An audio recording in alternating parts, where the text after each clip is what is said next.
EPFO खाताधारी good news PF रो 5टी नियम रे बड़ परिवर्तन जानिबा जरूरी। नमस्कार, good morning. Zone Odia TV YouTube channel रे आपण मानकु पुणी थे स्वागत जनाऊँगी। चलतु सांग मैंने आज ब्रेकिंग न्यूज उपर फोकस करवा। ईपीएफओ कर्मचारी प्रोविडेंट फंड संगठन ईपीएफओ यार लक्ष लक्ष ग्राहकों यार निर्देशावली एवं नीति रे गुरुत्वपूर्ण परिवर्तन घोषणा करिछि। एही परिवर्तन गुड़िक मध्यरु अधिकांश नुआ वर्षरु कार्यकारी होइछि। अवसर पांठी संस्था यार खाताधारी अनेक नुआ सुविधा परिवर्तन करने को योजना करुछि। एही नुआ नियम रे उद्देश्य हेउछि पीएफ अकाउंट धारक माननको अधिक सुविधा प्रदान करिबा एवं सेमानंकर अवसर पांठी को अधिक प्रभावशाली भाव में परिचालन करने को सक्षम करिबा।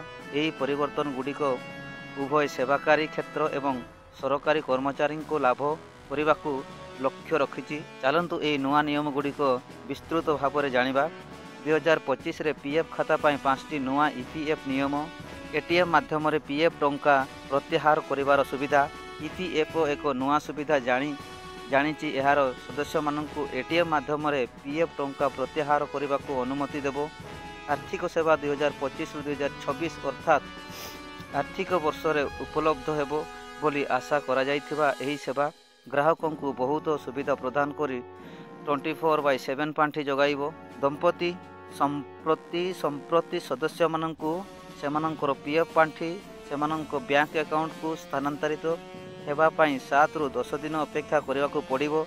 किंतु एही नुआ सुविधा समय संचय करिवो एवं प्रतिक्रिया अधिक त्वरान्वित करिवो। कर्मचारी अवदान सीमार परिवर्तन एक गुरुत्वपूर्ण परिवर्तन और ईपीएफओ कर्मचारी अवदान सीमा को परिवर्तन करने को योजना करिछि।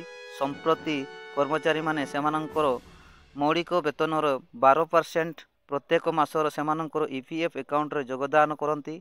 जोठारे कैप 15,000 टंका कर्मचारी माने सेमानंकर प्रकृत दरमा आधार रे योगदान करने को अनुमति देवाकू विचार करुछंती। जहाँ अधिक अवदान एवं एक बड़ अवसर पांठी अधिक पेंशन थिबा कर्मचारी को उपकृत करिपारिबो। PF IT system upgrade. EPFO यार आईटी भित्तिभूमि को नवीकरण करुछि। पीएफ दाबी प्रतिक्रियाकरण दक्षता एवं गति को उन्नत करने को लक्ष्य रखिछि। जून 25 सुधा समाप्त हेबार थिबा एही अपडेट दाबी गुड़िकर शीघ्र समाधान करने को अनुमति देव। तो स्वच्छ वृद्धि करिवो एवं ठकई मामला ह्रास करिबारे साहाय्य करिवो। शेष में समस्त सदस्यों को लाभ हेबो। ईपीएफ